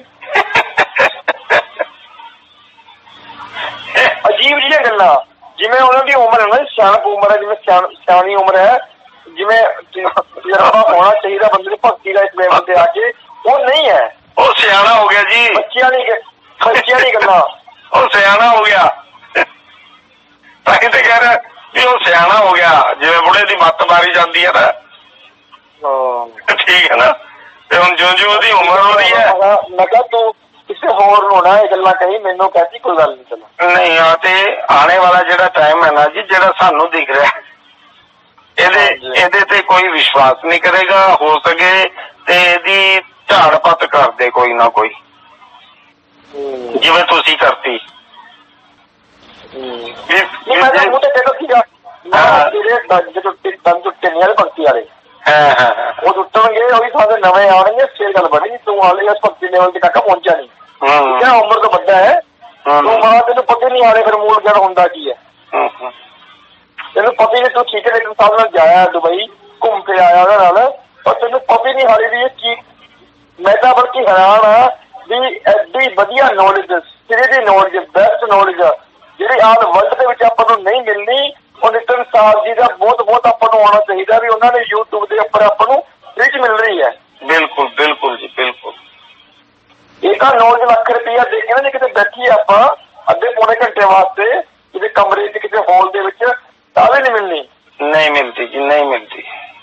ਇਹ ਫ੍ਰੀ ਚ ਮਿਲਣ ਲੱਗ ਰਹੀ ਹੈ, ਔਰ ਸਭ ਤੋਂ ਬੈਸਟ ਨੌਲੇਜ। ਤਾਂ ਹੀ ਤੇ ਕਦਰ ਨਹੀਂ ਨਾ ਜੀ, ਤਾਂ ਹੀ ਕਦਰ ਨਹੀਂ। ਹਾਂਜੀ, ਤਾਂ ਹੀ ਕਦਰ ਨਹੀਂ। ਮੈਨੂੰ ਮੇਰੇ ਡੈਡੀ ਜੀ ਨੇ ਕਿਹਾ, ਕਹਿੰਦਾ ਪੁੱਤ, ਕਹਿੰਦਾ ਵੀ ਤੂੰ 15 ਸਾਲ ਤੈਨੂੰ ਹੋ ਕੇ ਜੁੜੇ ਹੋਏ ਆਪਣੇ ਇੱਧਰ ਨੂਰਮਹਿਲ ਵਾਲਿਆਂ ਨਾਲ, ਤੂੰ ਕਿਸ ਗੱਲ ਤੇ ਛੋੜਦੀ? ਕੀ ਤੈਨੂੰ ਲੱਗਿਆ ਇਸ ਗਿਆਨ ਦੇ ਵਿੱਚ? ਮੈਂ ਕਿਹਾ ਬਾਊ ਜੀ ਮਾਂ ਤੁਸੀਂ ਮੇਰੇ ਤੋਂ ਪੁੱਛੋ, ਆਹ ਸਤਸੰਗ ਹੈ, ਆਹ ਸੁਣੋ ਪਹਿਲਾਂ, ਆਹ ਸੁਣ ਲਓ। ਠੀਕ ਹੈ ਗੱਲ ਜੀ। ਇਹ ਸਤਸੰਗ ਸੁਣਨ ਤੋਂ ਬਾਅਦ ਤੁਹਾਡੇ ਪ੍ਰਸ਼ਨ ਦਾ ਉੱਤਰ ਨਾ ਮਿਲਿਆ ਮੈਨੂੰ ਕਹਿ ਦਿਓ। ਹਾਂਜੀ ਹਾਂਜੀ ਹਾਂਜੀ ਹਾਂਜੀ। ਉਹ ਮੇਰੇ ਬਾਊ ਜੀ ਸਤਸੰਗ ਸੁਣਿਆ ਜੀ 1 ਵਾਰੀ, 2 ਵਾਰੀ, 3 ਵਾਰੀ। ਹਾਂਜੀ। ਉਹ ਸਤਸੰਗ ਸੁਣਨ ਤੋਂ ਬਾਅਦ ਉਹਨੇ ਸਿਰ ਝੁਕਾਤਾ ਸਤਸੰਗ ਦੇ ਮੂਹਰੇ, ਕਹਿੰਦਾ ਅੱਗੇ ਸਹੀ ਹੈ। ਬਿਲਕੁਲ ਬਿਲਕੁਲ ਬਿਲਕੁਲ। ਅੱਛਾ। ਬਾਬਿਆਂ ਤੋਂ ਤੇ ਮੈਨੂੰ ਬੜੀ ਅਲਰਜੀ ਸੀਗੀ, ਠੀਕ ਹੈ, ਬੜੀ ਅਲਰਜੀ ਸੀਗੀ। ਬਾਕੀ ਆ ਹੈਗਾ ਵੀ ਸੋਹਣ ਸਿੰਘ ਦਾ ਮੈਂ ਇਸ ਗੱਲ ਨੂੰ ਬੜਾ ਦਿਲੋਂ ਧੰਨਵਾਦੀ ਹਾਂ ਕਿ ਇਹਨੇ ਮੈਨੂੰ ਇਸ ਗਿਆਨ ਦੇ ਵਿੱਚ ਪਾ ਲਿਆ। ਠੀਕ ਹੈ ਜੀ, ਉਹ ਚਾਹੇ ਬਾਏ ਹੁੱਕ ਬਾਏ ਕਰੁੱਕ ਜਿਵੇਂ ਮਰਜ਼ੀ ਇਹਨੇ ਮੈਨੂੰ ਲਾ ਲਿਆ ਇਹਦੇ ਚ। ਠੀਕ ਹੈ ਜੀ, ਪਹਿਲੇ ਰਾਮਪਾਲ ਜੀ ਦੇ ਨਾਲ ਲਾ ਲਿਆ ਸੀਗਾ, ਚਲੋ ਉੱਥੇ ਤੱਕ ਜਿੰਨੀ ਸਾਡਾ ਉੱਥੇ ਦਾ ਦਾਣਾ ਪਾਣੀ ਸੀਗਾ, ਜਿੰਨੀ ਸੇਵਾ ਉੱਥੇ ਦੀ ਲਿਖੀ ਸੀਗੀ। ਫਿਰ ਉਸ ਤੋਂ ਬਾਅਦ ਇੰਨੀ ਕਿ ਸਾਨੂੰ ਆ ਗਿਆਨ ਦੱਸਿਆ ਤੇ ਆਈ ਕਹਿ ਰਿਹਾ ਵੀ ਬਹੁਤ ਬਹੁਤ ਧੰਨਵਾਦ ਹੈ ਇਹਦਾ ਇਸ ਮਾਮਲੇ ਚ ਵੀ ਮੈਨੂੰ ਆ ਇਸ ਮਾਰਗ ਚ ਲਿਆਇਆ, ਲੇਕਿਨ ਇਹਨੇ ਇੱਥੇ ਆ ਕੇ ਆਪਣਾ ਸਾਰਾ ਕੁਝ ਖੋ ਲਿਆ। ਤੁਸੀਂ ਇਹ ਨਾ ਕਹੋ ਜੀ ਵੀ ਇਹ ਲਿਆਇਆ ਨਹੀਂ, ਚਲੋ ਪਤਾ ਕੀ ਹੁੰਦਾ ਹੈ ਸਾਹਿਬ, ਇੱਕ ਗੱਲ ਦੇਖੋ ਕਿ ਮਾਲਿਕ ਜਰੀਆ ਬਣਾਉਂਦੇ ਆ, ਮਾਲਿਕ ਆਉਂਦੇ ਨਹੀਂ। ਨਹੀਂ ਫਿਰ ਹੁਣ ਜਿਹਨੂੰ ਇਹ ਕਹੂਗਾ ਉੱਥੇ ਕੁਛ ਨਹੀਂ, ਫਿਰ ਉਹ ਵੀ ਜਰੀਆ ਬਣਾਉਂਦਾ ਮਾਲਕ ਵੀ। ਤੇ ਮਾਲਿਕ ਫੇਰ ਇਹਨੂੰ ਜੁੱਤੀਆਂ ਵੀ ਤਾਂ ਪਵਾ ਰਿਹਾ ਨਾ, ਇਹਨੂੰ ਵੀ ਤਾਂ ਨੰਗਾ ਕਰਨਾ, ਸਾਈਡ 'ਚ ਕਰਨਾ ਹੈ ਨਾ। ਮਾਲਿਕ ਨੂੰ ਪਤਾ ਹੈ ਕਿ ਇੱਥੇ ਰਹਿ ਕੇ ਉਹਨੂੰ ਤੰਗ ਕਰੂਗਾ। ਨਹੀਂ, ਤੁਹਾਨੂੰ ਲਿਆਇਆ, ਤੁਸੀਂ ਇਹਨੂੰ ਮਤਲਬ ਕਿਹਾ ਜੀ ਜਰੀਆ ਬਣਾਤਾ। ਅੱਜ ਇਹ ਬੰਦਾ ਜਿਹਨੂੰ ਹੋਰ ਨੂੰ ਲੈ ਕੇ ਆਇਆ, ਅੱਜ ਉਹਨਾਂ ਨੂੰ ਕਹਿ ਰਿਹਾ ਵੀ ਉੱਥੇ ਕੁਛ ਨਹੀਂ ਹੈਗਾ। ਅਗਰ ਉਹ ਬੰਦੇ ਮਤਲਬ ਅੱਜ ਉਹ ਛੋੜਦੇ ਨੇ ਇਸ ਮਿਸ਼ਨ ਨੂੰ, ਫਿਰ ਜਰੀਆ ਮਾਲਕ ਬਣਾਉਂਦਾ ਉਹ ਵੀ। ਹਾਂ, ਸੁਣੋ ਫਿਰ ਉੱਥੇ ਕਿਹੜੀ ਗੱਲ ਆਏਗੀ? ਉੱਥੇ ਵਿਵੇਕ ਦੀ ਗੱਲ ਆਏਗੀ ਨਾ ਜੀ। ਤੁਸੀਂ ਅੱਜ ਸਤਸੰਗ ਸੁਣ ਕੇ ਦ੍ਰਿੜ ਹੋਏ ਹੋ ਵੀਰ ਜੀ, ਮੇਰੀ ਗੱਲ ਤੇ ਜਾਂ ਸੋਹਣ ਦੀ ਗੱਲ ਤੇ ਨਹੀਂ ਤੁਸੀਂ ਦ੍ਰਿੜ ਹੋਏ। ਹਾਂਜੀ, ਤੁਸੀਂ ਵਿਵੇਕ ਨਾਲ ਦ੍ਰਿੜ ਹੋਏ ਹੋ ਜੀ, ਤੁਹਾਡਾ ਵਿਵੇਕ ਜਾਗਰਿਤ ਹੋਇਆ। ਮੈਂ ਜਿੰਨਾ ਮਰਜ਼ੀ ਜ਼ੋਰ ਲਾ ਲਾ, ਤੁਸੀਂ ਡਿੱਗ ਨਹੀਂ ਸਕਦੇ। ਠੀਕ ਹੈ ਨਾ? ਆ ਫਿਰ ਜਿੰਨਾ ਮਰਜ਼ੀ ਜ਼ੋਰ ਲਾ ਲੇ, ਕਿਸੇ ਨੂੰ ਹਿਲਾ ਨਹੀਂ ਸਕਦਾ। ਲੇਕਿਨ ਮਾਲਕ ਨੂੰ ਜ਼ਰੂਰਤ ਨਹੀਂ ਇਹਦੀ ਇੱਥੇ। ਹੁਣ ਉਹਨਾਂ ਨੇ ਇਹਨੂੰ ਸਾਈਡ 'ਚ ਕਰਤਾ, ਹੁਣ ਛਟਪਟਾ ਰਿਹਾ ਵੀ ਮੈਂ ਨੁਕਸਾਨ ਕਿਵੇਂ ਕਰਦਾ ਉੱਥੇ ਦਾ। ਸਮਝੇ ਮੇਰੀ ਗੱਲ ਨੂੰ? ਮਾਲਿਕ ਨੂੰ ਪਤਾ ਹੈ ਕਿ ਹਲੇ ਤੇ ਮੇਰਾ ਪਰਿਵਾਰ ਛੋਟਾ ਹੈ, ਵੀ ਜਦੋਂ ਪਰਿਵਾਰ ਬੜਾ ਹੋਣਾ ਹੀ ਹੈ ਤੇ ਇਹ ਜਿਹੜਾ ਨਕਮਾ ਜਿਹੜਾ ਹੈਗਾ ਦੁੱਧ ਨੂੰ ਸਾਰੇ ਨੂੰ ਖਰਾਬ ਕਰ ਦੂਗਾ। ਆ ਤੇ ਖੱਟੀ ਚੀਜ਼ ਹੈ।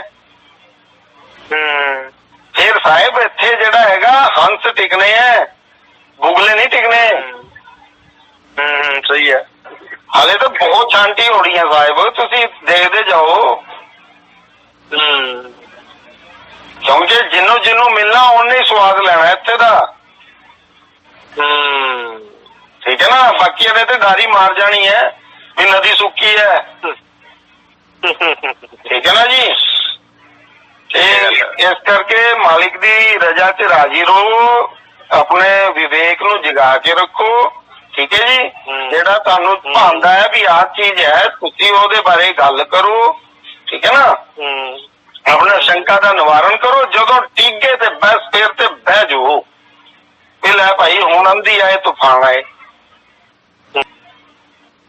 ਸਹੀ ਗੱਲ ਹੈ ਜੀ। ਤੁਸੀਂ ਸੁਣ ਲਓ, ਜਿੰਨੇ ਵੀ ਸੂਰਤ ਸ਼ਬਦ ਦਾ ਖੇਲ ਕਰਨਗੇ ਲਾਸਟ 'ਚ ਤੇ ਇੱਥੇ ਹੀ ਆ ਕੇ ਕਰਨਗੇ ਜੀ। ਸੂਰਤ ਸ਼ਬਦ ਦਾ ਜਿੱਥੇ ਵੀ ਤੁਸੀਂ ਗਿਆਨ ਸੁਣੋਗੇ, ਕਿਸੇ ਦਾ ਵੀ ਸੁਣ ਲਿਓ, ਤੇ ਉਹ ਵੀ ਤੇ ਭੇਦ ਦੀ ਹੀ ਗੱਲ ਕਰ ਰਿਹਾ ਹੈ ਨਾ ਜੀ, ਕਿ ਗੁਰੂ ਭੇਦ ਦੱਸੂਗਾ। ਉਹ ਆ ਤੇ ਨਹੀਂ ਕਹਿ ਰਿਹਾ ਵੀ ਗੁਰੂ ਲਿਖਾਊਗਾ ਵੀ ਲੈ ਭਾਈ ਚੱਲ मैं तेनों दे दूंगा जी। ਤੇ ਆ ਚੀਜ਼ ਹੈਗੀ ਆ। अच्छा मेरे ख्याल से सत्संग का तो अगले सत्संग में आपको बताया जाएगा कि कबीर साहब ने, गरीबदास जी महाराज ने परमात्मा का स्थान कहां बताया है, गुरु ग्रंथ साहब में उस अमृत नाम का स्थान कहां बताया है, ताकि आपके सारे भ्रम दूर हो जाएं। क्योंकि संतों की हर वाणियों में कोड लगे होते हैं। जो शब्द आप पढ़ रहे होते हो उसका अर्थ निकाल सकते हो केवल, लेकिन भाव नहीं निकाल सकते। जहां पे संतों की वाणियों में हृदय लिखा होता है, आप पढ़ सकते हो हृदय और उसका अर्थ भी निकाल सकते हो दिल, लेकिन उसका भाव नहीं निकाल सकते। तो अगले सत्संग में सारी वाणियां खोली जाएंगी जो भी दिल के ऊपर, हृदय के ऊपर बोली गई हैं, और जो परमात्मा का मूल स्थान है उसके लिए बोली गई हैं। अगले सत्संग में सारे भेद खोल दिए जाएंगे। तो इसी के साथ मुझे विदा करें। जय गुरु बंदी छोड़ वैराग साहिब, जय गुरु बंदी छोड़ साधु शरण साहिब, जय गुरु बंदी छोड़ बाबा मदन साहिब, बाबा नानक साहिब, मेरे गुरु अंगद देव साहिब, गुरु रविदास जी महाराज, धर्मदास जी महाराज, पलटू जी, भीखा जी, गुरु गरीबदास जी महाराज, मेरे सभी संत। जय जय सतगुरु बंदी छोड़ सतगुरु सत्य कबीर साहिब की सदा ही जय हो, सदा ही जय हो। मेरे मालिक की साहिब बंदगी सतना।